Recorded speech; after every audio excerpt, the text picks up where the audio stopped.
כל הבאים לערב המיוחד הזה.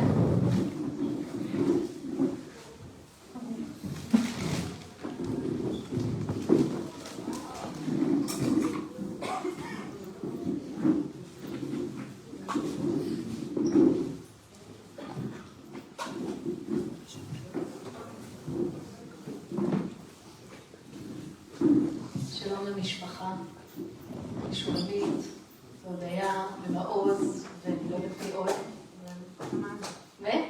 וכמה. ודביר. ברוכים הבאים לכרם. ברוכים הבאים למי שלמדו את זה פרופסור כהנא לפני 40 ו-50 שנה כאן בכרם. לא להגיד בכל. זה גאווה, שירה, זה גאווה.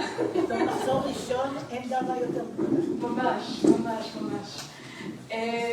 ועוד אנשים שגיליתי שלימדו כאן בכרם, כמו פרופסור מנחם הירשמן, שבעצם לימד כאן, ופרופסור ברדן אמרת לי שאתה ככה לימדת כאן כמה פעמים. וגם שלום לסטודנטים שלומדים עכשיו בכרם, ופה מ8:30 בבוקר ומצטרפים אלינו. הלידה של הערב הזה היא באמת מאוד מרגשת. כשנפטר פרופסור כהנא, אז פנו אליי מהר מאוד הבוגרים ואמרו לי, רחל, חייבים לעשות משהו בכרם, אנחנו רוצים לזכור ביחד וללמוד ביחד. וזה מדהים שנוצר כזה קשר עמוק וחזק של מורה ותלמידים כאן במקום הזה. ואני שמחה שהערב הזה ממשיך את הקשר הזה ואת הכבוד למורים. שמעתם? אז מי שתפתח את הערב זה מיכל שמחון, בוגרת המחזור הראשון. תספר קצת על מנחם כמורה. אולי תציעי לאנשים לכבוד את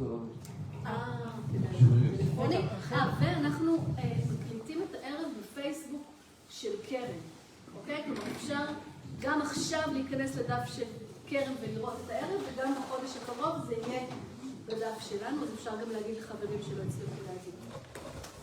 אז אני מאוד נרגשת לספר כבר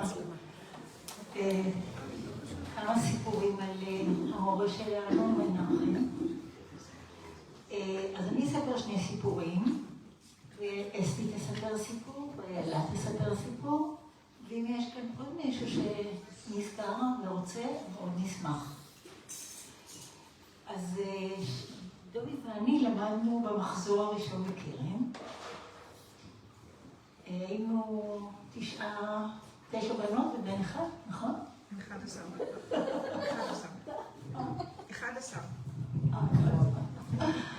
ובשנה השנייה בכרם התחתנו. ירים את היד כבודו?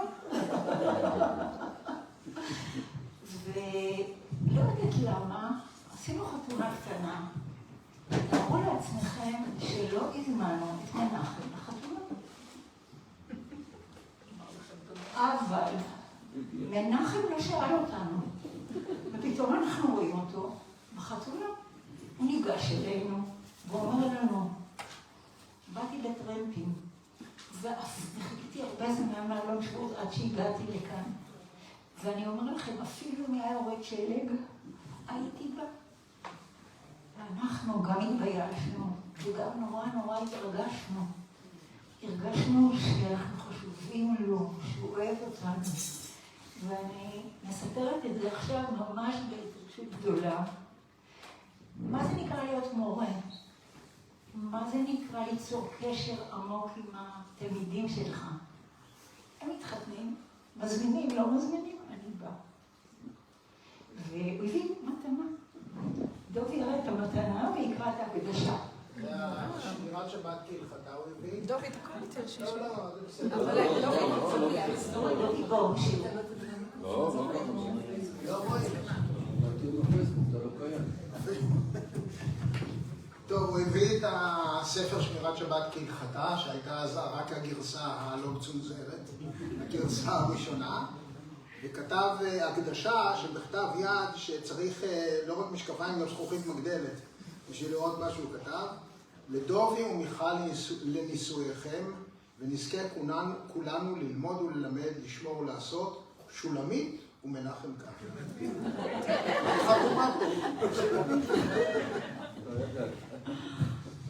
סיפור מספר 2, אחרי הרבה שנים, אולי 40 שנה אחרי שכבר סיימנו ללמוד בקרן, אז יש לנו קבוצה של לומדי תנ"ך, אנחנו נפגשים פעם בחודש, וכל פעם מישהו אחר מלמד, וכמעט כל הקבוצה זה בוגרי קרן.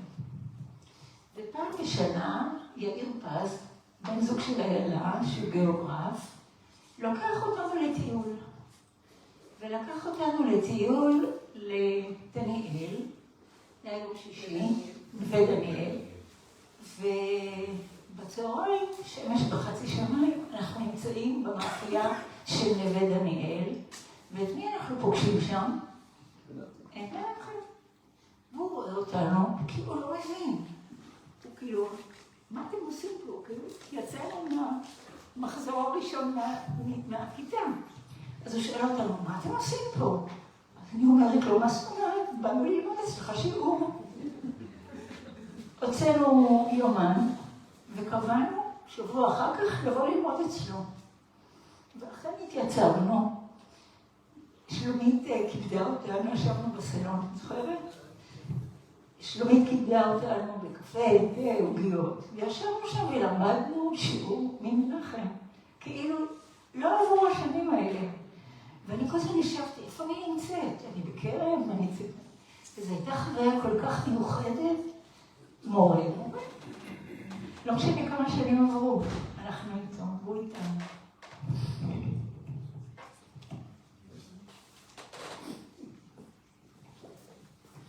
טוב, אני מהמחזור השני. שתי נקודות יש לי לא לספר עכשיו מנחם. אחת, הוא תמיד הרשים אותי, הוא היה כל כך שונה ורענן ומקורי ולא סטריאוטיפ של כלום. אני זוכרת, בגיל 21 הוא אמר לי משהו שבמשך השנים הלך להתעמק. זה השינוי הוא יסוד החיים, או יסוד המציאות. שזה היה מאוד מאוד חשוב ומפתיע אז לשמוע. הדבר השני, הוא לימד אותנו תפילה. אז הוא היה שואל אותנו כל מיני שאלות, ואולי אני אגיד דוגמה מה שהייתה. הוא שאל מה זה אל תעש תפילתך קבע. אז כמובן אמרו, צריך לגשת עם רעם בגישה רעננה, ולהתכנס לתפילה וכל זה. ואז שולי, שאני מקווה שהיא רואה את זה או תראה את זה, שהיא בחורה חילונית, היא אמרה, אל תתפלל קבוע. והוא זרח. הוא אמר, החילונים מבינים הכי טוב. כל הדתיים כבר עברו את כל האינדוקטרינציה. הם יודעים כבר מה להגיד. וזהו, הוא מאוד מאוד היה באמת כל כך, כאילו משהו טרי, רענן, לא מסתמך על שום דבר שכבר מקובל לחשוב או להגיד. וזה כאילו ציפה את זה מאיתנו, ואני לא בטוחה שתמיד היינו ברמה שלו, מהבחינה הזאת. אלה? טוב, אני רוצה לספר סיפור לפני 40 ומשהו שנים, אבל אני רוצה קדימון. היו שנים שמנחם היה ראש החוג לתלמוד באוניברסיטה העברית, ופעם בשנה הוא היה בא לתלמידי שנה א', לשכנע אותם לעשות התמחות בתלמוד. והוא היה תמיד מגיע בימי ראשון לפני הסדנה שלי, אני הייתי ב-11, הוא היה מגיע ב-10:30. שבוע לפני כן ידעתי מהסטודנטים, בשבוע הבא, ראש החוג לתלמוד, הוא מגיע לדבר איתנו. והוא היה מגיע, מדבר איתה, והיה מסיים ב-11, ואז אני הייתי נכנסת ב-11 לחדר, מורי רבי! עכשיו, הוא חייך כזה, חיוך, אני לא יודעת להציג אותו, אבל כאילו מצד אחד, מה זה השטויות האלה? ומצד שני, אני חושבת שהוא קצת היה מבסוט שבהיכלות האקדמיה, באוניברסיטה העברית בירושלים, מישהו קורא לו מורי ורבי, לא כזה קדוש קדוש קדוש אדוני צבאות, אלא מורי ורבי, וואי, איך שמח לי לפגוש אותך. אז מורי ורבי זה משנה א', אחרי החופש הגדול של שנה א', למדנו עם מנחם שנה א', קראנו שם איזה משפט, אלה הם משיח לישראל שכבר אכלוהו בימי חזקיהו. עכשיו אני כבוגרת אולפנה שכל תלמודה היה חומש עם רש"י ונגיד גם מסילת ישרים, עבר הקיץ, הגיע יום כיפור, ואני אומרת, אני לא יכולה לעבור את יום כיפור עם אלא הם משיח לישראל שכבר אכלו בימי חזקיהו. התקשרת למנחם, לא יודעת אם הוא אמר לי בואי, או אני אמרתי לו אני באה. מצאתי את עצמי בתחנה המרכזית בירושלים, מחכה לאוטובוס לאלון שבות. עכשיו, לנסוע לאלון שבות פעם, זה היה דרך העיר בית לחם, דרך מחנה הפליטים דהיישה, וממש כמו בסיפור חסידי, רתמתי את הסוס לעגלה, ומתחילים לנסוע. אני יודעת שאתה לא את הדימוי הזה של חסיד ורבי, אבל תתמודד.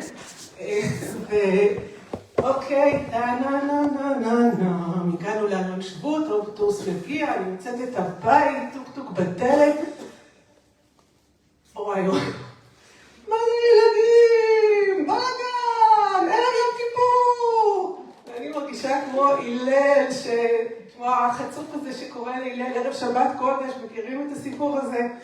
אז אני החצופה, אבל במצוקה, נמצאת ערב יום כיפור אצלכם בבית, בשיא החלום. נכנסתי, באתי, ישבתי אצלו, אמר מה שאמר, דיבר מה שדיבר, ויצאתי ממנו כמו אחרי טבילת טיהור לקראת טבילת יום כיפור.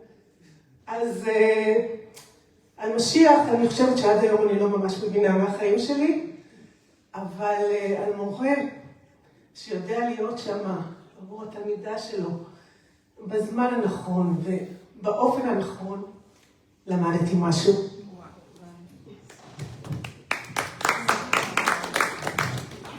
יש אולי עוד מישהו שרוצה לספר? טוב, נפנה את המקום הפרופסור. ואני כבר אומרת שאני ממש מרגישה שזכרו הברוך של מנחם הוא ממש בתוכנו. ובאמת דוגמה לבן אדם ומורה כזאת הייתי רוצה להיות.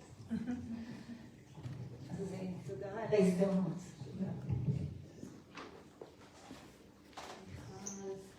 ואני מזמינה את פרופסור נחם אילן, ואתה תגיד כבר באיזה מחזור אתה, ומה בדיוק למדת, תצטרך לספר לנו איזה סיפור לפני שתלמד אותנו משהו. ערב טוב לכולם. אני התחלתי במחזור ג', סיימתי במחזור ב', אחרי שנתיים חזרתי לשירות קבע, ואז אפשרו לי לדחוס 2 בשנה. בשנת הלימודים השלישית שלי למדתי אצל אלי שווייץ, שלימד גם באוניברסיטה וגם כאן. למדתי אצל אלי באוניברסיטה סמינר שנושאו היה היחס להלכה בהגות היהודית במאה ה-20 בארץ ישראל. וקצת לפני כן יצאה לאור אסופת הרשימות והמאמרים הקצרים של צוריאל אדמונית, מאושיות דפוצת יפנה. אז שאלתי את אלי אם אני יכול לכתוב על זה, כתבתי. וכשהגשתי את העבודה, אני חושב שזה היה בחרם, ואז מנחם ואלי עמדו זה ליד זה, ומנחם בלי להתקבל אמר לי, אלי יגיד לך אם זה יפה, אני אגיד לך אם זה נכון. הוא צודק. אז אני מצאתי שנעיין בקטע קצר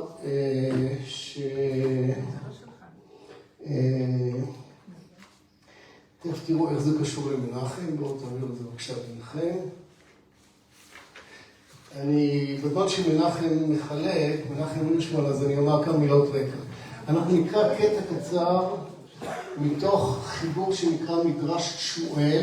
זה לא מדרש של ספר שמואל, אלא אסופה של פירושים לפרקי אבות, שערך בסוף המאה ה-16 רבי שמואל יוסדה בצפת. הוא היה מראשי ישיבה בצפת, אבל כבר שם משפחתו מזכיר את מוצאו הספרדי.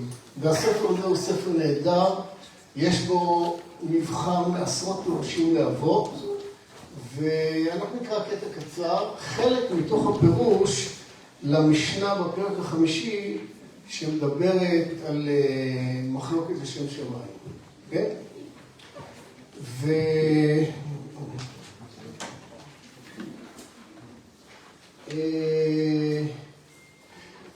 כידוע לכם, המשנה הזאת מדברת על שני דברים, מדברת בתחילת אהבה שיש בה איזשהו שיקול אינטרסנטי, ואהבה שאין בה שיקול כזה, ובמחצית השנייה שלה היא מדברת על המחלוקת. בין שאר הדברים שכתב שם רבי שמואל, הוא כותב כך: עוד אפשר, רואים בפסקה השלישית, עוד אפשר שפירוש הדבר בכאן רוצה לומר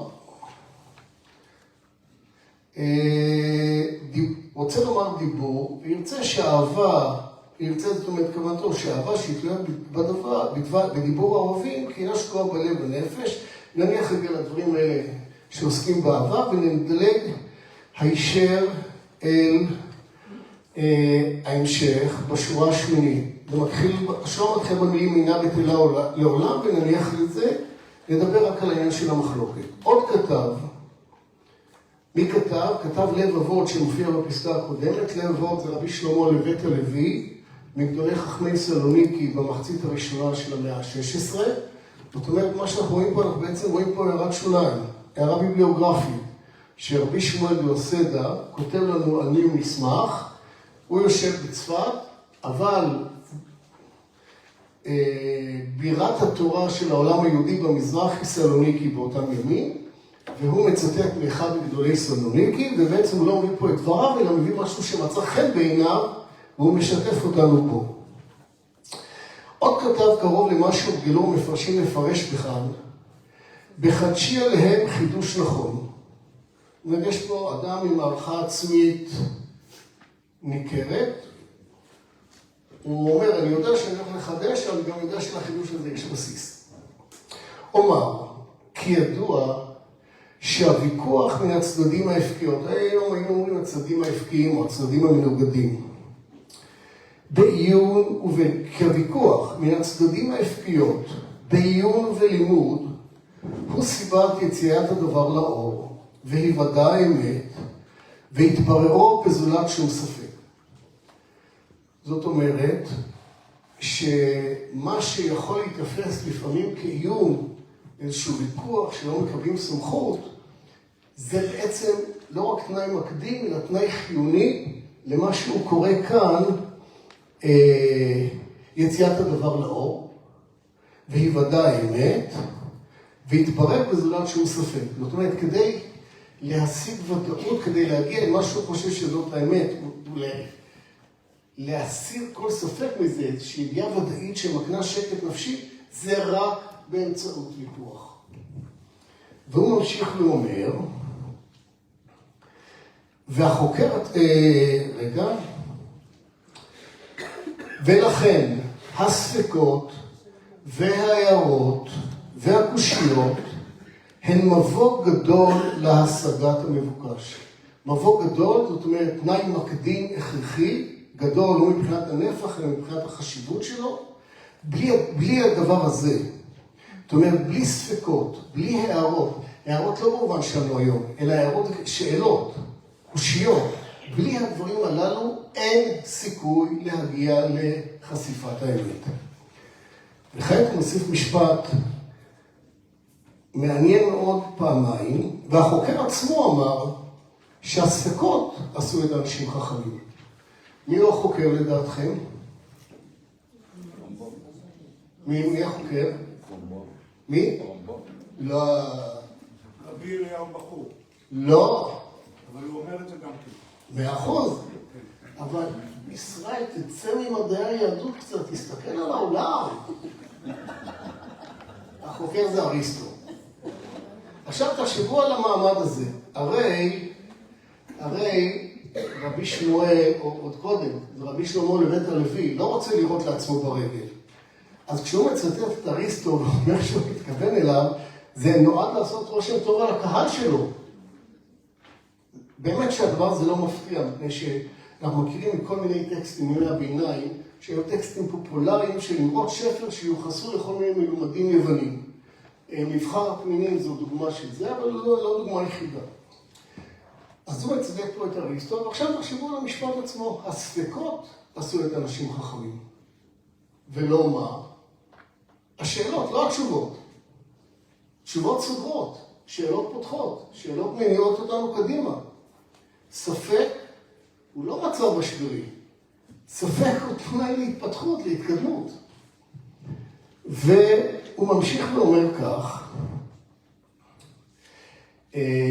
וזה הדבר, זאת אומרת שהספקות עשו את אנשים חכמים, וזה הדבר ראוי שיהיה שמור ביד כל דורש ידיעת האמת בכל ספר וחוכמה. ידוע שהספקות לא ישלמו, זאת אומרת לא נתיר אותם, לא נגיע לאיזשהו מצב של שלמות, אלא בהימצא כת כנגד כת. ושואל ומשיב. שואל פה זה לא רק ברובד האינפורמטיבי, כן? להוציא לאור משפט. והדבר הזה, זאת אומרת שהספק והשאלות הם מה שמקדם אותנו אל ידיעה ודאית. והדבר הזה נעלם מעיני המנהיגים. תכף נראה מי הם המנהיגים.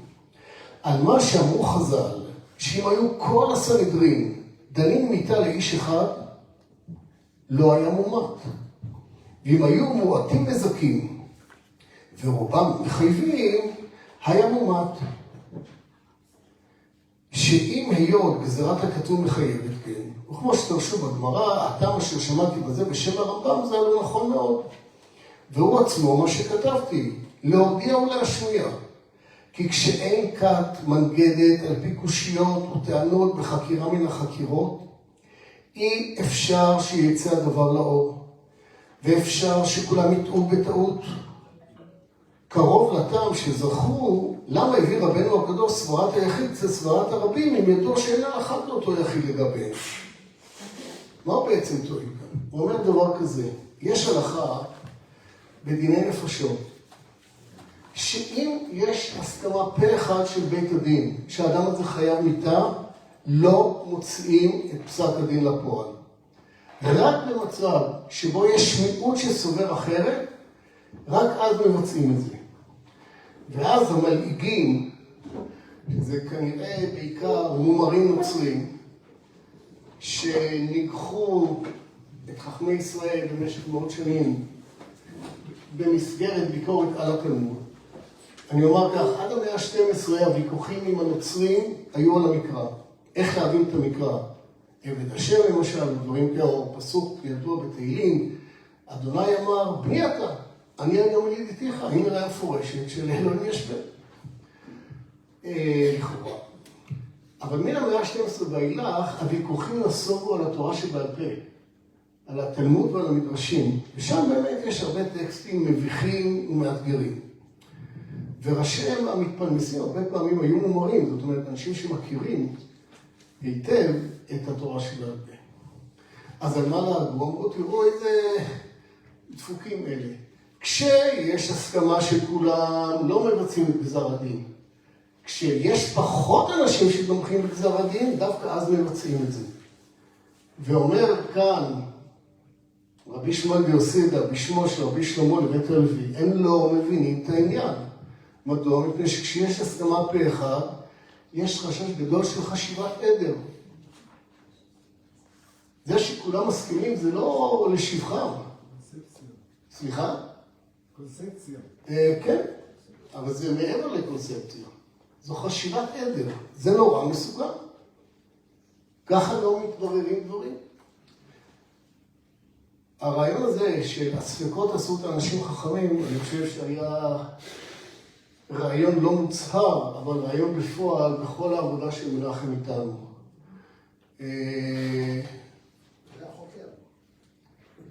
אחד מהם, כן. אני אסיים בסיפורון וחצי.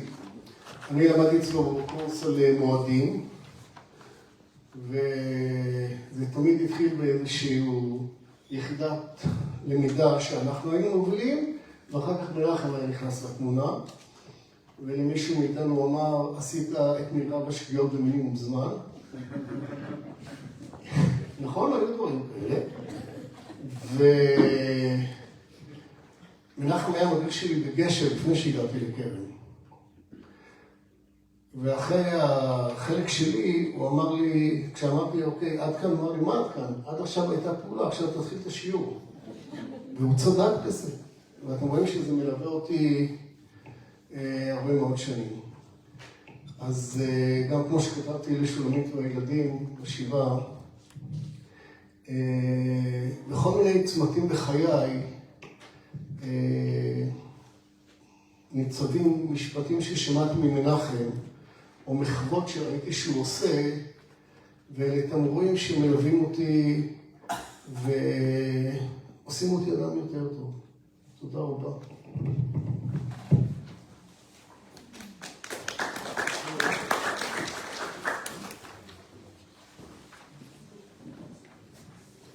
תודה רבה רבה. אני מזמינה את פרופסור מעוז כהנא, כמו שפרופסור מנחם כהנא, ללמד אותנו קצת.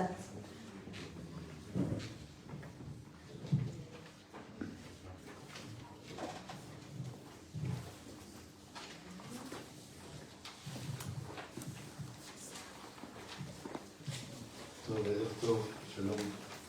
אני חושב שאני מדבר גם בשם אמא שלי והאחיות והאחיות של אבא שלי שנמצאות פה. אני מרגיש בקרן כמו מקום שלא הייתי בו כמעט אף פעם, אבל הוא מאוד מוכר לי. ואני מרגיש בבת אחת גם שאני נמצא במקום מאוד מוכר, כי דרך אבא, קרן היה, כן? חווינו את קרן מאוד חזק, רק לא היינו פה כמעט, יש לי זיכרון ילדות, אבל לפני המון שנים. נכון? את היית פה ליד מה? כן? הייתי קטן.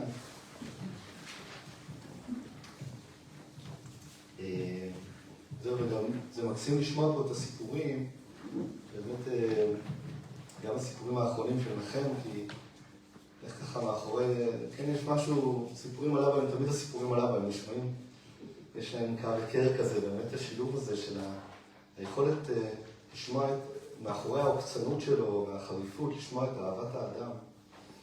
אני חושב שזה ככה ממש לב הדברים. אז באמת, אמרו לי שאני צריך ללמד, אני רואה שדווקא לכם ללמד, אני לא חייב, אני יכול לספר סיפורים. אני גם אזמין אתכם לספר סיפורים. הערב הזה כבר הרבה יותר מעניין מהערב באוניברסיטה העברית. כי באוניברסיטה העברית, מה? זה מצולם. אני לא יודע, יש פה גם חדר, אני לא יודע, אני יכול... יש לנו במשפחה, אני לא... אז כבר הרבה יותר מעניין מהערב באוניברסיטה העברית, כי שם הם עשו מה שאבא היה עושה. פשוט פתחו דפים והתחילו ללמוד. ואנחנו אוהבים גם לשמוע סיפורים ולספר סיפורים. אז זה באמת... וקרן, קרן כאילו היה בביוגרפיה של אבא, כאילו היה פרט מהעבר הרחוק, שהרבה מאוד אנשים בעשרות השנים האחרונות יכלו אפילו לא לדעת את זה. ובמובן אחר זה היה המקום שפה מתגלה, ככה אני מרגיש, שפה מתגלה במלוא היקפו, אפילו מתגלה לעצמו הייתי אומר. וזה ניכר גם בסיפורים ששמענו בבית תמיד, כן? אל תשאלו, כולם פה מכירים את הסיפורים על מרדכי שלו, אני לא יודע אם יש בית שיודע כל כך הרבה, שהיה מחזיק את הטלפון באוטו, כי זה נגד הצניעות, והיה נוסע, ואבא היה כותב לו מכתבים, איפה היה גר? ברחביה, נכון? אבא היה כותב לו מכתבים כדי לתאם איתו פגישה. כל המוזרויות האלה שאבא העריץ, ואנחנו בלי סוף שמענו הוא היה רוצה גם. הוא היה רוצה גם שיכתבו לו גלויות. הוא ניסה, הוא למשל, אבא לא החזיק פלאפון עד יומו, הוא לא הסכים לשתף פעולה עם הדברים האלה, לא פלאפון ולא זה. אז זה בקטן, אבל לא באותה... זה היה יותר סיפורי צדיקים אצלנו בבית. אז ומרדכי שלו, שפעם הוא הדפיס אצלה באיזה מאמר בספר המחברי, מסורת ותמורה, נכון? ואז הוא יום אחד התעורר בבוקר, והוא התחרט על חצי משפט שהוא כתב שם נגד ההנהגה הציונית ומה שהיא עשתה בשואה. ואז סוף הסיפור, תקשיב טוב, זה סיפור אמיתי. סוף הסיפור הוא שאני ישבתי עם טיפקס והייתי צריך למחוק מכל העותקים של הספר את המשפט הזה. זה סיפור נכון, אמא השתאה אותו. רק אני זוכר, טיפקס, זה כי מרדכי שלו, ויש כל מחץ משפט שהוא לא האמת לאמיתה. אז כשאבא היה בבית חולים, ממש ככה בשבועות, מתי זה להביא? בכנס של קרן, כאילו לפני הכנס של קרן. משהו שבועות בפעם, משהו שבועות הראשונים של הטיפול, אז זה היה מאוד, זה היה בזה איזשהו סוג, כמובן לא מכוון, אבל של סגירת מעגל, כי היה את הערב הזה של קרן, ואבא כתב לו את הטקסט מראש כמובן, והכל היה מאוד מסודר, ואז הוא נכנס לבית, והוא הרגיש לא טוב, והוא היה מאוד מוטרד. מה? הוא שלח אליו בקשר נקרא את זה. כן, הוא היה מאוד מאוד מוטרד מזה. ראינו איך זה, כאילו, באבא היה לו ברור שיש לו סרטן, הוא בסכנת חיים, וכאילו דברים מאוד, אבל גם הודיה וגם היינו איתו באותו יום בבית חולים, זה היה הנושא. זה כאילו נגע בו באיזו שכבה מאוד מאוד יסודית. כן, זה באמת זה גם החבורה הזאת שהייתה לו פה, באמת של מרדכי שלו ושל שווייב, וזה אנשים שבאמת מזדהה עם והוא סיפר לי אז, הוא סיפר לי על איזה קיבוצניק מהצפון שהיה מגיע ללמד פה לימודים קלאסיים. תיאודור. מה? כן, הוא גם סיפר לי פתאום את הדמות שלו וככה, אבל פתאום סיפר לי על כל הסיפורים שאף פעם לא... זה קיבוצניק שבא מהצפון גם, רק נוסע באוטובוסים רק כדי ללמד פה איזה תרבות קלאסית ולחזור. מה? מדעים ומוזיקה. נכון. וכאילו, אבא בחיים היה מאוד מאוד ממוקד במה שהוא עשה, כן? לא היה לו הרבה פתיחות נפש למקומות אחרים ביום-יום, וזה היה המקום שנגע בו באמת באיזושהי צורה הרבה יותר רחבה ובין תחומית, ובאמת הוא היה מאוד מאוד נרעש מזה, ואני, אם הוא יצליח להגיע או לא יצליח להגיע וזה, והוא לא יכול להגיע, כי הוא לא מרגיש טוב, אבל הוא... ואז הצענו לו באמת שישלח את הטקסט, ובסוף עוד היה, הצליחה לשכנע את אבא להסריט אותו, באמת אומר את המילים האלה, זה היה בבית חולים, נכון שהסרטון הזה, זה באמת היה מאוד, כן, כל הכבוד היה, זה באמת היה מאוד מרגש, זה גם מאוד... לא אותנו, זה היה מאוד מרגש אותנו. כן, כן. וזה היה גם הרגע, השלב, אני מרשה לעצמי גם להגיד שזה היה כאילו גם הרגע שבו אבא, בתור חולה, זאת אומרת שזה גם משהו שאתה מפנים, הרשה לעצמו באמת להיות יותר פתוח מחדש לאהבה שאנשים אוהבים אותו, לקשר שאנשים מרגישים כלפיו, לכל קשת הרגשות. ובאמת אנחנו, במובן הזה זה היה התחלה אני חושב, נכון? ואחרי זה באמת זכינו, גם אמא וגם אנחנו, לחודשים של קשים ונוראים, אבל גם של הרבה קרבה. היה בזה גם סיום. טוב, אני מספר סיפורים, אבל מצוות אבא, אני חשבתי ללמוד באמת איתכם מקור או שניים מהירושלמי, פשוט כי הסיפורים האלה מזכירים לי את אבא, לא בגלל שום סיבה אחרת, לא בדקתי את כתבי היד, ולא את ה... למרות שלקחתי את המקבילה, הנה, לקחתי את המקבילה משקלים שהיא בכלל מעובדת על פי הבבלי. באופן כללי, אני אומר, אנחנו הרי לא תלמידים של אבא, אנחנו ילדים של אבא, אבל הגבול לא היה ברור. ואם אני אומר עכשיו ותיקן, אז דביר יודע להגיד? מה? ותיקן 60, נכון. כן, זאת אומרת, רומא, הכתבי, אצלנו בבית, הכתבי יד האלה זה ישויות חיות, זה לא, כאילו זה כמו שתגיד, כאילו, בן דוד שני, כאילו, כן? זה כאילו, כולם יודעים להשלים את השם, אולי לא פגשו אותו בחיים, אבל יודעים שוותיקן זה 60, וזה, וכתב יד תימני זה, סנהדרין, נכון? כולם יודעים, גם אם אף פעם אנחנו לא יודעים מה זה הדבר הזה, אנחנו יודעים שככה קוראים לזה. באמת אצל אבא לא הייתה הפרדה, הוא חי את ה... באמת חי את הדברים האלה בכל כולו. הסיפור מהירושלמי במסכת שבת, ככה צלצל לי מאוד מתאים. הסיפור מספר, אני אקרא אותו בעברית פחות או יותר, רבי אבאו ירד לטבריה.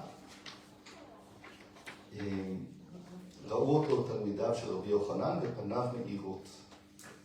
כן, ואפשר לומר, אולי גם לפני שקוראים, שרבי אבאו הוא תלמידו של רבי יוחנן בעצמו, והוא היה, בבית המדרש שלו היה בקיסריה.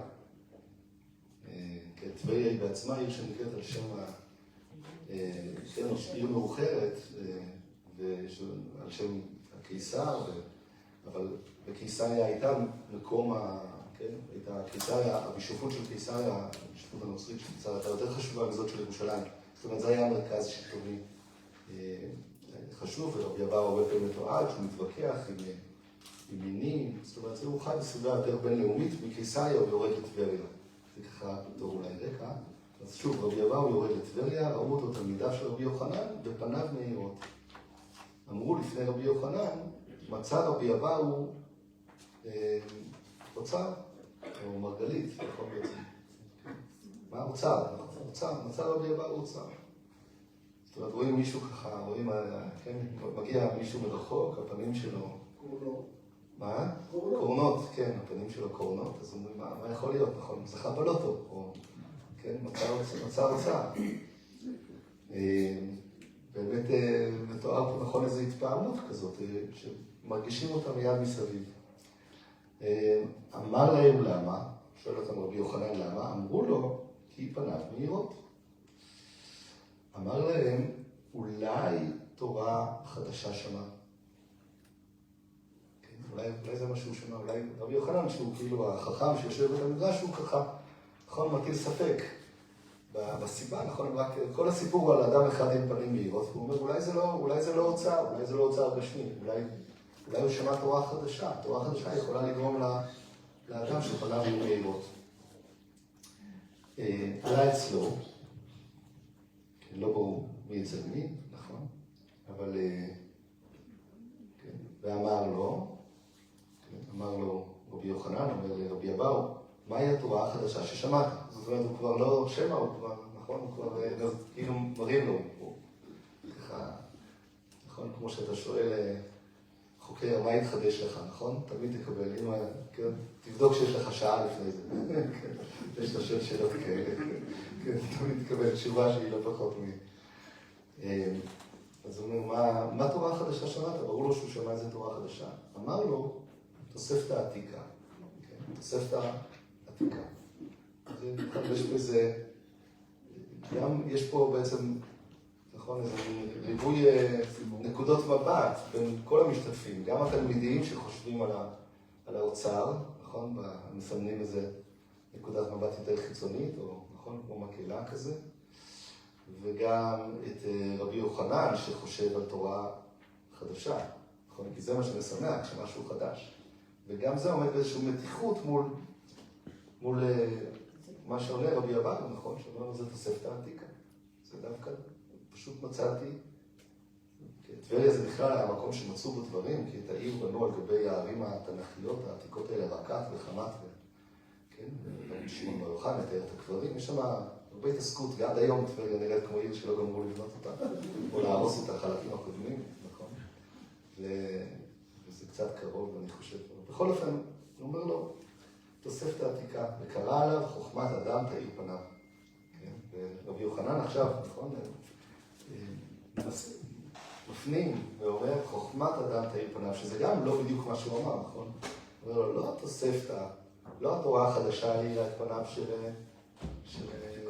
של רבי אבאו, וגם לא התוספתא העתיקה, נכון? אלא זה החוכמה, כן, זה חוכמת האדם שהאירה את פניו, זה חוכמתו של רבי אבאו, אבל זה כמובן תשובה מאוד, זה קצת כמו סיפור זן כזה, כי זו תשובה גם מאוד אמביוולנטית, נכון? זה לא רק חוכמת האדם, הרבה אנשים, אם הייתה חוכמת, נכון, היה צריך את התוספתא העתיקה, נכון, שתאיר את פניו, נכון, שחוכמתו של רבי אבאו תאיר דרכה ופניו יהיו מהירות. אבל בכל אופן זה סיפור נורא נוגע ללב, כי ההתרחשות הזאת של בית המדרש, נכון, ושל הקנאה, ושל מהמתח, או השאלה, נכון, התחרותיות שזה מעורר, זה זה דבר שהוא נצחי, תמיד הוא קיים, נכון, וגם הקרבה הזאת של אנשי המילים אל המילים, כן, ומה בדיוק. אבל יש פה בסוף גם תיאור באמת של איזשהו פשוט תיאור על אדם שמח, נכון? תיאור על אדם שפניו מאירות, על אדם ודווקא בגלל שהוא גילה משהו שהוא בעצם עתיק מאוד, נכון? לא בגלל שהוא מצא דבר חדש, אבל הוא מצא אותו מחדש. כן? במובן הזה זה גם סיפור יסודי על איך החדש, נכון? איך הישן באיזושהי צורה, נכון? בעצם ההופעה שלו מחדש, בתוך עולם של הקשבה ושל עניין, הוא יכול באמת להאיר את הלב ואת הפנים, נכון? וליצור שיחה כזאת בין חכמים. אז זה פשוט מאוד מזכיר לי את אבא, הדבר הזה. אבא באמת, חוכמת אדם, העיר הפניו, באמת אי אפשר היה לעבור לידו בלי לדעת מה התחדש לו בזמן האחרון, במה הוא עוסק. ובמובן הזה כולנו התבשלנו איתו, כאילו, בכל רגע נתון, בדברים שהוא כתב ועסק ולימד, הוא באמת זה היה כל מאודו. זאת אומרת, יכול להיות שאמא חושבת שלפעמים, נגיד, נורות, לא בטוח שאבא החליף בזמן, נכון? את המנורות בבית, לפעמים, הוא תמיד היה דלוק, כן? הוא תמיד היה עסוק. אז לא תמיד בטוחים במנורות של הבית. באמת, וגם אנחנו בתור ילדים, בתור מבוגרים, הבית שנעלנו, הבית התנהל במידה רבה בחדר העבודה של אבא, זאת אומרת, כל מה שקרה שם, כי הוא היה שם, ותמיד ככה, יומם בלילה כפשוטו, כן. תגיד, אני רואה שאתה רוצה להגיד משהו. טוב. אני רוצה להגיד משהו. כן. בהקשר של הדברים הקודמים, שמי אל ואני שכן של משפחת כהן, וגם קצת תלמיד. כן. אז רציתי להעיר בהמשך לדברים הקודמים שלנו, אם הוא היה לומד משלה, התגובה שלו לא הייתה הערת פנים, כי זה נהיה משעמם, זה נהיה קאנון. הקטע הוא שיש פה תוספת העתיקה. דווקא הפעולה של רבי שדחה ואז מתגלים דברים, ויש פה, עכשיו נוצר העניין, וזה מאיר פנים. נכון, תודה שאמרת את זה ארז, זה באמת חלק ממסע הגילויים של אבא, כן, אני לא צריך לתאר את הקריירה המקצועית שלו, אבל באמת המשיכה הזאת, כן, אל התורות התנאים שאף אחד לא מכיר, או אף אחד לא הבין, כן, והן חבויות להם בתוך איזה, בין איזה חצי אות שמסתתרת לה בסנט פטרסבורג, או באיזה כתב יד בוותיקן, באמת המשיכה, כמו שאתה אומר, העתיק הזה, כן, שאפשר פתאום לגלות אותו מחדש. זאת באמת הייתה תשוקה מאוד מאוד יסודית של אבא, ואני חושב באמת במובן הפשוט הזה שאבא חי, והוא גם אמר את זה, כן, שהוא באמת חי חיים מאושרים, כי הוא חי בצורה מאוד עוצמתית ומתמידה את התשוקה שלו. כן, את התשוקה הזאת, את השמחה הזאת, וגם באמת ההשקעה שלו, שהיא לא תאמן, היומיום הזה שבו הוא כל הזמן ישב ועסק בזה, באמת היה, בשבילו זה לא היה מעמסה, זה היה באמת אושר. כן, הוא גם אמר לנו באמת, ביום שגילו את המחלה, הוא אמר לנו, חייתי חיים מאושרים, כן, ומלאים, מאוד על הקדוש ברוך הוא. זאת אומרת, גם איזו מידת השלמה כזאת באמת של יכולת, פשוט לשמוח במה שהיה לו. ואולי אני אקרא גם לקרוא עוד סיפור, או... אפשר גם לספר סיפור, סיפורים מהירושלמים. הסיפור השני הוא גם על רבי יוחנן, אבל הוא סיפור מאוד שונה. הוא כבר קשור יותר באמת לשאלה שמה עושים, השאלה הנצחית הזאת, שוב, שעלתה פה גם, של יחסי רב ותלמיד, מורה ותלמיד, כן, ומה בדיוק קורה שם. גם דברים שבהחלט, שמאוד עניינו את אבא, שמצד אחד היה מאוד חדשן ומאוד מקורי. כן? טוב, אני מספר, כאילו, אחרי זה יורידו את זה מהפייסבוק, נכון? דניאל בויארין ואבא לא היו שני אנשים שכאילו, נכון? מאותו הסרט. אבל באמת אהבו אחד את השני. תמיד, לפני איזה כמה שנים, לפני איזה 20 שנה, אבא מצא לו פתרון, כאילו, איך הוא יכול לבקר אצלו בבית. כי הוא אמר לו, אני ואתה מסכימים שאין שום הבדל בין 48 ל-67. אבל נכון, זה אתה יכול. נכון, אנחנו מסכימים, על זה אנחנו מסכימים. נכון, אז כאילו, אפשר להמשיך הלאה. אבל זה באמת היה קשר מאוד... דני בויאל מגיע? ובאמת, כן, כשדני שמע שהוא אבא חולה, אז הוא בעצם בא לארץ, בואו נגיד את זה בפשטות, היה תיאום בדיוק מתי הוא יבוא, אבל הוא באמת בא, ופגש את אבא, זה היה שבועיים לפני שאבא נפטר, משהו כזה, שבועיים וחצי. אבא כבר לא הרגיש טוב, היה לו קשה, אבל הייתה פגישה מאוד מרגשת, ואחר כך, אחרי האבא אמר לי, לא יודע, אחרי האבא אמר לי, אתה יודע מה משותף לדני ולי? אמר, שנינו חושבים מחוץ לקופסה. כן, כאילו, זה באמת היה איזה... כן, זה... טוב, לא יודע איך הגעתי לזה. אז הסיפור פה הוא סיפור טבריאני על רבי יוחנן, אני קורא אותו ככה בדילוגים בעברית. רבי יוחנן שהיה זקן כבר, היה נשמח והולך לרבי חייא בר אבא, ורבי אלעזר, כן, רבי אלעזר, תלמידו, כן, המורה רבי אלעזר, רבי אלעזר בן פדת, תלמידו רואה אותו ומתחבא מפניו. כן? טבריה לא עיר גדולה, והתלמיד שלו הזה מתחבא מפניו, ולא, כן? ואומר, רבי יוחנן אומר, ככה כועס עליו, אבל שני דברים יש לו, הבבלי הזה, כן? שהמקורום עושה לי. גם לא שואל בשלומי וגם מתחבא. אז רבי יעקב ברידי מנסה לפייס אותו, שכך הם נוהגים, שזה דרך כבוד בבלית כזאת, שהקטן לא שואל בשלום הגדול, אבל בעצם יש פה מתח יותר יסודי, אני ככה קצת מדלג ומקצר, יש פה מתח יותר יסודי, כי רבי אלעזר כנראה גם לא, יש סיבה להכעס הזה ביניהם או להקפדה הזאת, כי כנראה רבי יוחנן שומע שרבי אלעזר אומר תורות שלו ולא בשמו. כן? לא מזכיר את שמו עליהם, אלא פשוט יושב ודורש. הוא תלמיד והוא ראה, וזו העיר. כן? ויש סיבה למתח הזה, ולמה רבי אלעזר מתחבא מפניו ולא רוצה לפגוש אותו במעבר החצייה. ואז מפייס אותו, רבי יעקב ברידי נכנס ואומר לו, כאשר ציווה השם את משה עבדו, כן ציווה יהושע, עם כל דיבור ודיבור שהיה יהושע יושב ודורש, היה אומר, כך אמר משה, כך אמר משה, אלא יהושע יושב ודורש, ויודעים שהתורה של משה היא. אף אתה, אלעזר, אתה רבי יוחנן, אלעזר, אתה יושב ודורש, והכל יודעים שתורה של חי.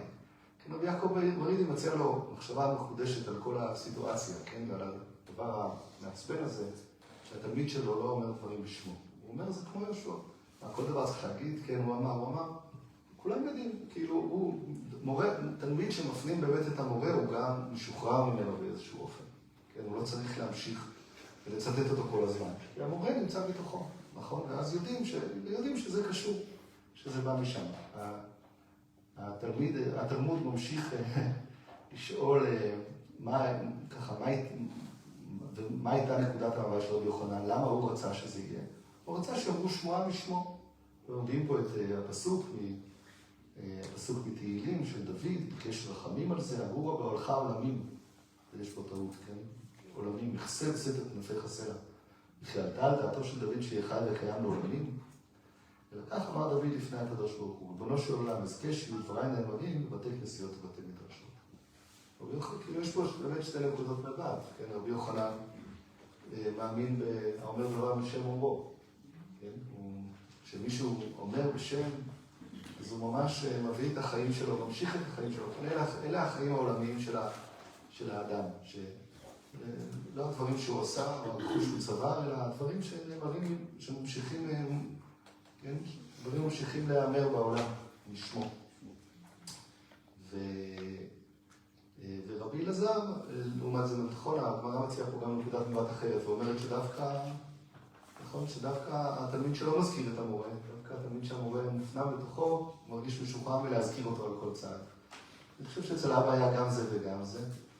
כן, היה בו גם את הצד הזה וגם את הצד שהוא ככה, חרדת הקודש של המורים הגדולים שלו, וגם את השחרור הזה, לחדש, ולא כל הזמן להישען או להתקוטט עם דמויות מהעבר.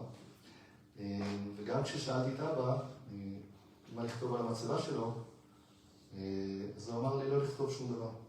הוא אמר לי, אני שאלתי אותו זה יום לפני שהוא נפטר, שאלתי אותו מה לכתוב. אמר לי לי לא לכתוב שום דבר, רק את מה שזה, הוא אמר לי. במשפחה הוא תמיד היה מאוד מקפיד לרשום דברים, כן, בקיבוץ עושים תמיד כזה, שיר הלב, כזה שיר קצר, הוא אמר לי, אמרתי לו, כל האנשים שאתה חיברת להם מצבות, אז הוא אמר לי, כל האנשים האלה לא היה להם זיכרון אחר. אני, הדברים שחידשתי, הדברים שכתבתי, הם הזיכרון שלי. נכון. וזה באמת היה, אני חושב ככה, צעד אחרון שלו מהעולם. הוא גם אמר, באותה הזדמנות הוא גם אמר, משפט שאני רק אומר אותם, הוא אמר, אני עשיתי, אני התחלתי, ואתם תמשיכו. אני לא יודע למה הוא התכוון, וכולנו ממשיכים עם הפילולוגיה שלו, או עם הזה שלו, אבל אני חושב שזה קצת כמו אחד הדברים שאותי לפחות, הדבר שהכי ריגש אותי בשבעה, בכלל, מאז שהוא נפטר, היה, לפעמים היה לנו הרגשה שהוא מדבר עם חוג מאוד מצומצם של אנשים. אני אמרתי לו תמיד, אבא, אתם כמו רקדניות בלט, שמנסות להגיע לתנועה המושלמת, כאילו, החוג הזה של הפילולוגיה והדיוק, הפליק פלק הזה, אמרתי לו, אתם תמיד מנסים לעשות פליק פלק מושלם כזה. והיה לנו תחושה, אני חושב, לכולנו, שזה אלה, שהוא מדבר עם אלה האנשים שהוא מדבר איתם. הבנו שזה חשוב, הבנו שזה מאוד משמעותי, אבל זה היה נראה לנו גם מאוד. ומה שפגשתי בשבעה, קשור מאוד גם לקרן, למה שהוא סחב לי פה, זה באמת היה התחושה שהרבה מאוד אנשים שנגעו, היה משהו בישרות הזאת שלו וביסודיות שלו, שגם אם לא הלכת בדרך הזאת, גם אם לא זה מה שבחרת לחיים, הנגיעה הזאת, היה בה איזה שיעור עמוק. אני שמעתי כל כך הרבה אנשים בהרבה צורות שלה. וזה נתן מקום גם לאנשים להיות דברים אחרים, ולעשות דברים אחרים, אבל הנגיעה הזאת רגע בעולם שלו, שהוא שידר אותו בכזאת עוצמה, לאורך כל השנים, כל שעות היום והלילה, כל יום בשבוע. שהוא הבין, נגיד, שבכל אשתי, שהוא הבין שהיא מוכנה לשמוע, אז כל פעם טלפון, פח. כן? הוא מספר לה בדיוק מה עכשיו מתחדש. כל מקום הוא היה באמת חי כמו שאומרים הצעירים, הוא היה באמת דלוק, כאילו. אז שהעולם הזה שלו נגע גם להרבה מאוד אנשים אחרים בהרבה צורות. הרבה אנשים שעברו כאילו ליד זה. בדיוק אמרה לי מישהו, בשבעה אמרה לי מישהו שלמדה אצלו בפרדס, נכון ממנו? בפרדס, במקביל לפה הייתה איזה שנה כזאת. זה אמרה לי, זה בא להבין לכם בכלם, אני יודע זה תמיד חשוב. אז הוא אמר לה, הוא רוצה לאתגר אותם בפרדס, אז הוא אמר להם, בכלם עומדים ברצינות. מה? מכון גולד זה היה בפרדס? רק באנגלית. כן, אז אולי מכון גולד, לא יודע. אבל...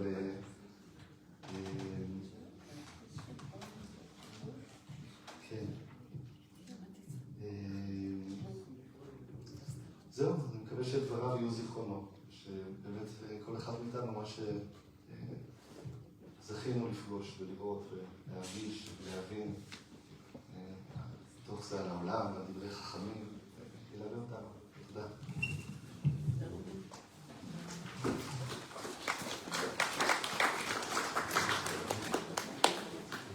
נכון. תודה אינה. אבל אמרתי, תודה לערב, תודה לקרם, על הערב. לא, באמת תודה, אבל כבר התכוונתי לזה, גם אם לא אמרתי את זה. תודה לכם, שהסכמתם. אמרתי לכם, הרבה יותר מקדים באוניברסיטה.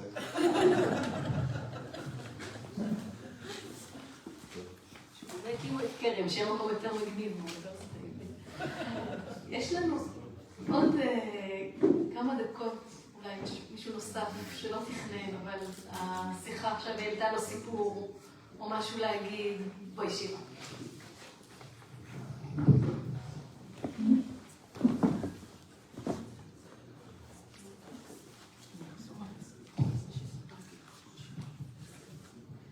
אז כשנכנסתי וראיתי את שלומות, אז אמרתי, אני אספר את מה שבאמת ליווה אותי, גם כמורה וגם כמנהלת, וכל מה שעשיתי בחיים בעצם התחיל אצל מנחם. היינו צריכים לכתוב עבודה, אז זה היה משהו שקשור להבדלה, ואני ישבתי בספרייה הלאומית, ישבתי שעות, והוצאתי כתבי יד, ויצאתי עם מקורות, וצילמתי, עניתי על כל השאלות בצורה הכי טובה שאני הייתי מסוגלת, וזה היה ממש מצוין. עד שזה, והבאתי למנחם, ואני אומרת לו, הנה, עמדתי גם בזמנים, ניגשתי את זה כמו שצריך. אני יושבת ומחכה לקבל את זה בחזרה. ואז מגיע היום הגדול, זה הרי שבוע, מדי שבוע, אז קיבלתי את זה בחזרה, ומהר, וחושכות עיניים. העט האדום שלו פשוט רץ על כל שורה. חלק סימני שאלה, חלק סימני קריאה, חלק איקסים גדולים, לתקן, לבדוק שוב. לא, באתי אליו כמעט בוכה, זו העבודה הראשונה שעשיתי הכי רציני שיכולתי. אני אומרת לו, מה זה? מה אני אמורה לעשות עם זה? אז הוא אומר, אין האדם למד, אלא במקום שנכשל בו. וואו, אז הבנתי קודם כל מה מצבי. אבל את המשפט הזה לקחתי קצת יותר בעידון, אבל כשתלמידות שלי גם כן קצת נבהלו ממה שהם ראו, מה שבשיחות שהיו בינינו, והשתמשתי במשפט הזה. הוא מדבר אותי, זה משפט אמיתי. זה הדבר השני, שמנחם היה איש אמת. פשוט איש אמת, שאפשר לדבר איתו, והוא בטוח שככה הוא רואה את זה, והוא היה מוכן להודות בזה, שזאת אמת שלו, אבל הוא היה מוכן לשמוע גם אמיתות אחרות. והסיפור שלך על דני בויארים, תשמע, אתה שתלת אותי, אבל אחר כך אמרתי לעצמי, ברור, כי מנחם יש לו את האמת שלו, לדני בויארים יש את האמת שלו. זה שהם יכלו להיפגש, זה לא רק שניהם מחוץ לקופסה, שלמנחם הייתה יכולת לשמוע אמת של מישהו אחר. וזה לימוד אדיר. באמת, איש נפלא, והוא הולך איתנו כבר 40-50 שנה, איתנו. המחזור הראשון.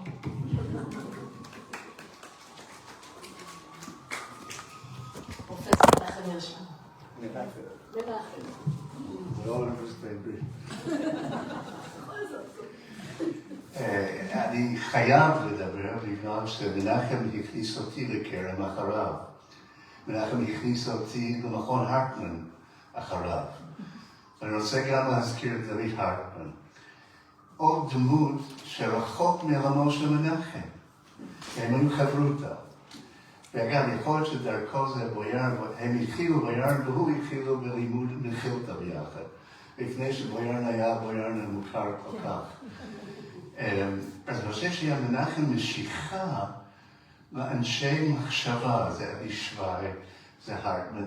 הוא לא היה עושה את זה. הרטמן, שאני גם אחר כך הייתי חרוץ שלו, אל תחשוב, מנחם הוא איש מחשבה. כלומר, הוא מסתיר את זה, אבל ישנו שם. אז היה כאן איזה צירוף מיוחד במינו של הפילולוג האדיר, אבל שבאמת אוזנו הייתה קרויה במשמעות ובדברים האלה. אני רואה עוד שני דברים קטנים.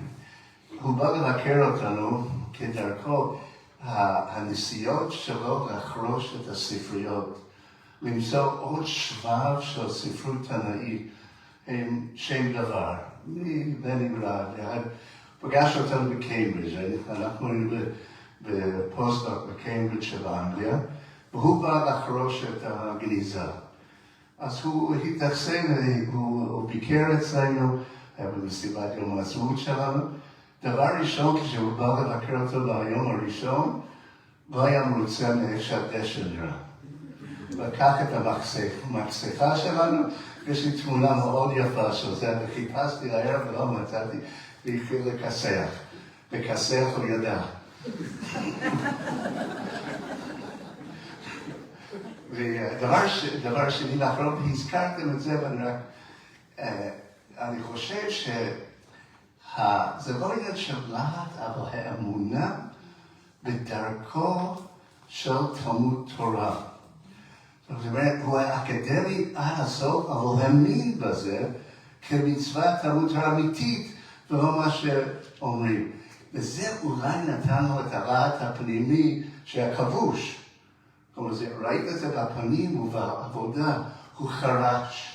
כמו קיבוצניק, הוא חרש את התורה, הוא חרש את השדות. אני חושב שתמיד ראיתי בו אח גדול. מודה על כל משהו להשאיר אותי אישית ואותם.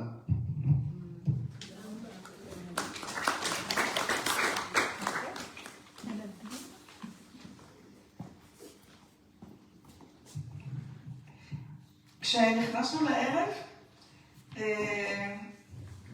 ונשאלתי אם יש לי זיכרונות, סיפורים, לא, הנוכחות של מנחם כל כך מופנמת, אבל היא לא התלבשה לי לסיפור מסוים. אמרתי לא, אין לי. וככל שמתקדם הערב, הוא כל כך חי מול עיניי, יש פה משהו בדיבור שנוצר פה, איך אני אגיד, ברוח שיש פה בחדר, שאני שומעת אותו, רואה אותו. אני הקמתי את מנחם גם, יש פה כמה תמונות מחזור. מהמחזור הראשון, הקבוצה הראשונה של גשר, מהקבוצה הראשונה של גשר. יש כמה שהגענו לקבוצה הראשונה של שנה א' של מחזור ראשון של קרן, כך שפגשתי אותו בקרן, כבר ראינו, ידענו להתווכח, ידענו לדבר. כבר ראינו איזה סוג של חבורה. קרן לא הייתה פה, אז גם הזיכרון שלי לקח זמן שאני אחזיר אותו לאיפה שזה היה. זה היה ברחוב פינסקר. כאילו, אנחנו מסתכלים מסביב, זה לא נראה ככה. הזיכרון היה צריך להתיישב בנוף אחר. כמה בחורות מפה. אני רואה מול עיניי, וככל שמיכל התחילה עם זיכרונות וממשיכים, שאנחנו יושבים שם בשניים, שלושה חדרים, בעיקר בחצר, בחבורות, ומנחם כל פעם עובר לידי, הוא עובר בין האנשים, אבל אני יכולה לדעת מה הוא רק אמר לי. מה שאלתם? נו, באמת, נו, זאת שאלה טיפשית, שאלה יותר קשה.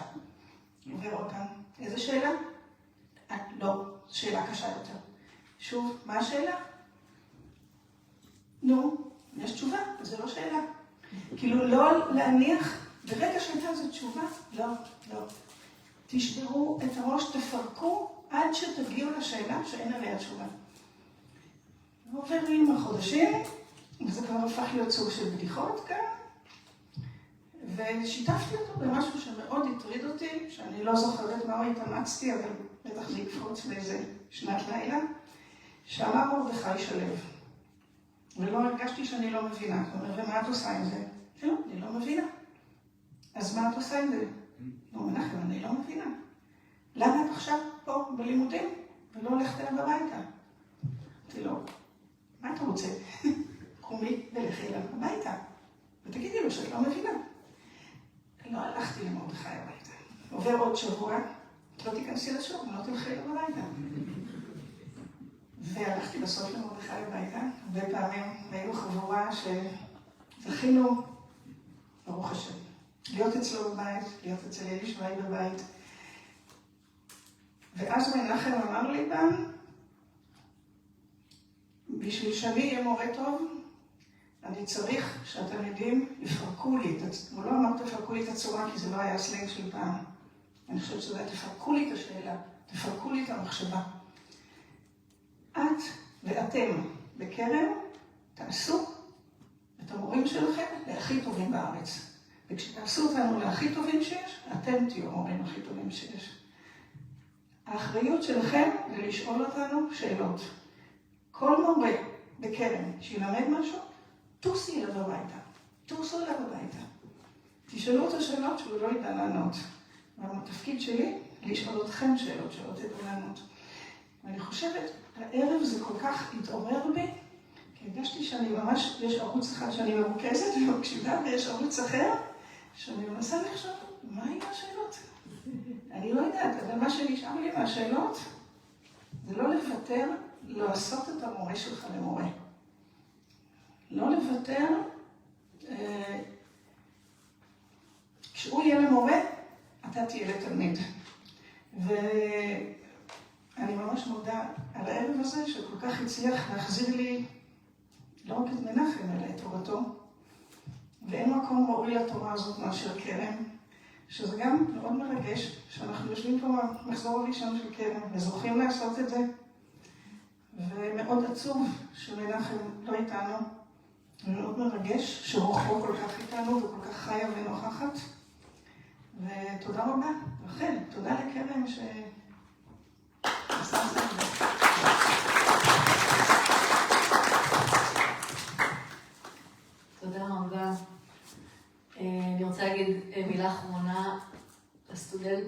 בספסל האחורי שם.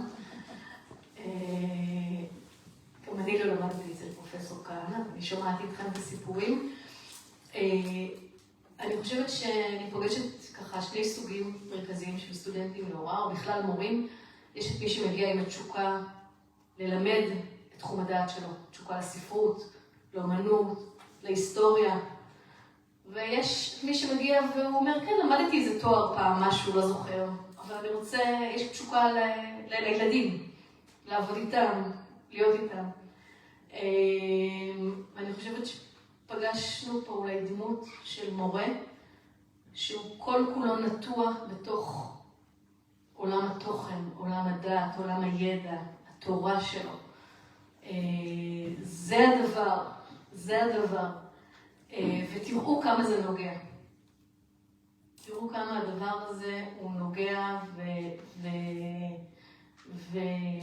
ומייצר תנועה ושינוי בעולם. אז תודה רבה לכולם. תודה לעמית על העזרה. תודה לנוגה ונחם שעזרו בהפקה של הערב הזה. תודה למשפחה. ערב טוב.